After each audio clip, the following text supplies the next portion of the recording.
Semua orang yang hidupnya tidak kaya ingin menjadi kaya. Orang yang telah kaya sibuk memikirkan bagaimana menjadi lebih kaya.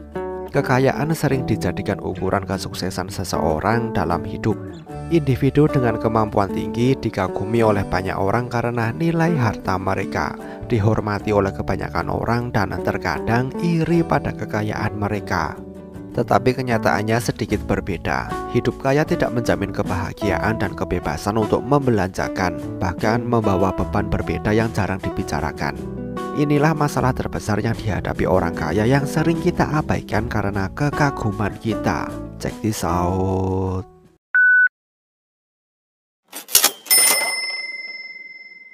Semakin banyak orang tahu jika kita mampu, semakin banyak orang yang akan mencoba meminta bantuan keuangan kepada kita. Ini tidak terjadi secara terbuka, tetapi itulah tantangan yang harus dihadapi oleh mereka yang mampu secara diam-diam. Kalau tidak mau membantu, nanti dibilang kita sombong dan lupa diri dan lupa tanah atau apalah itu.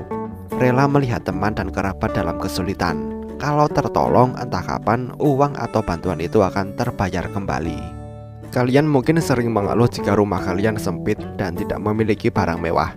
Tetapi kalian tidak harus berurusan dengan kekhawatiran yang dihadapi oleh orang kaya. Lihatlah ke sekeliling rumah mereka. Temboknya tinggi dan ada kamera di sekeliling rumah. Jika kalian ingin memarkir kendaraan kalian, tidak bisa parkir sembarangan. Kalian harus parkir di area yang diyakini aman dan terjamin. Bahkan lebih banyak uang harus dikeluarkan untuk menjaga kendaraan mewah itu. Dalam hal melibatkan anggota keluarga, mereka yang kaya juga merasa kurang aman membiarkan anak bergerak ke arah yang tidak pasti.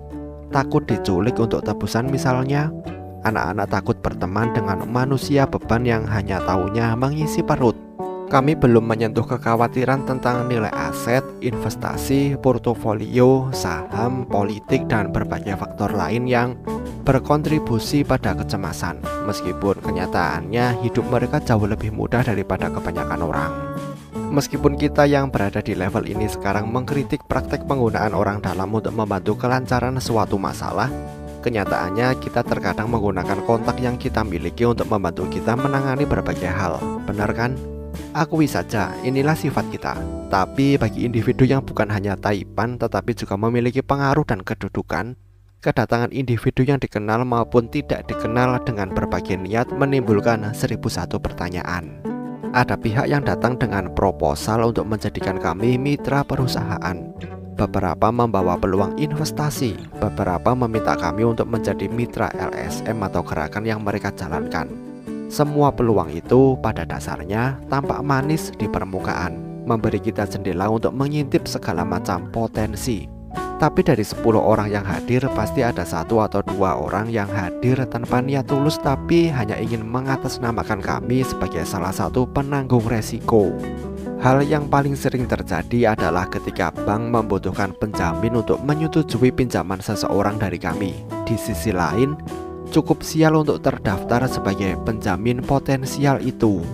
Tahukah kalian jika berdasarkan penelitian yang telah dilakukan, individu yang kaya, walaupun tidak semuanya, lebih cenderung melakukan sesuatu yang tidak etis. Kita berbicara tentang etika, bukan tindak pidana. Melalui penelitian dan pengamatan seorang psikolog bernama Brad Clones, dia menemukan cara berpikir seorang taipan itu unik, karena mereka merasa jika hukum dan peraturan seharusnya tidak mengikat mereka.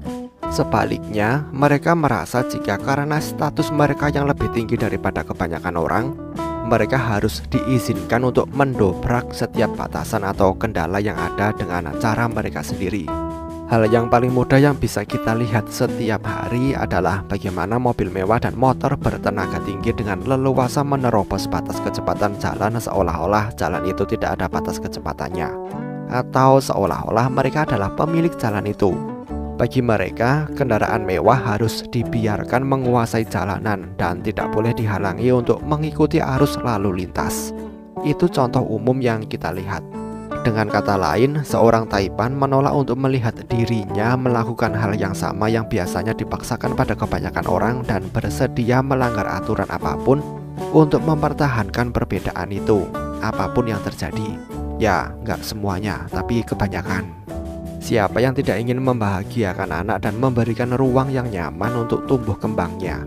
Semua orang menginginkan kemampuan itu, tapi dengan kesenangan itu ada juga kekurangan yang jarang kita bicarakan. Berdasarkan studi yang dilakukan oleh para peneliti, anak-anak dari keluarga berpenghasilan tinggi ditemukan memiliki tingkat stres yang lebih tinggi yang bisa menyebabkan resiko depresi dan kecemasan. Jika tidak diawasi dengan baik, anak-anak dan remaja ini akan tumbuh menjadi lebih rentan terhadap penyalahgunaan zat terlarang dan memiliki tingkat kecanduan alkohol yang lebih tinggi dibandingkan dengan kelompok usia mereka yang berasal dari keluarga berpenghasilan rendah. Apakah ini juga terjadi pada masyarakat kita? Sulit untuk mengatakan ya, itu memang terjadi. Tetapi dalam beberapa kasus yang melibatkan anak-anak dari individu berpengaruh dalam masyarakat kita, ini menunjukkan jika ada kesenjangan yang nyata antara cara berpikir mereka dengan remaja lain seusia mereka. Mengapa ini bisa terjadi? Jawabannya adalah tekanan mental. Seorang anak dari orang kaya sulit menerima kenyataan jika mereka bisa tertinggal atau terbelakang dibandingkan dengan anak-anak orang biasa karena fasilitas yang mereka miliki, yang menurut mereka seharusnya memudahkan mereka untuk memimpin dalam segala hal, terutama yang menyangkut pendidikan. Jika mereka gagal bersaing dengan baik, beban kesalahan seringkali ditanggung oleh para remaja ini yang menolak untuk mengakui kelemahan mereka karena tekanan dari orang tua mereka yang selalu mengharapkan mereka menjadi kelompok yang terbaik. Untuk mengatasi masalah ini, anak-anak dari para taipan yang gagal akan mulai menunjukkan ketidakbahagiaannya dengan meninggikan egonya dan menurunkan empatinya terhadap orang lain demi mempertahankan status posisinya. Itu belum cukup, mereka akan mulai melakukan kegiatan yang tidak sehat dengan menggunakan uang jajan yang diberikan orang tuanya untuk dibelanjakan di jalan yang tidak tepat. Narkoba mungkin. Bagaimana menurut kalian? Sampaikan pendapat kalian di kolom komentar. Terima kasih telah menonton video ini dan sampai jumpa di next video.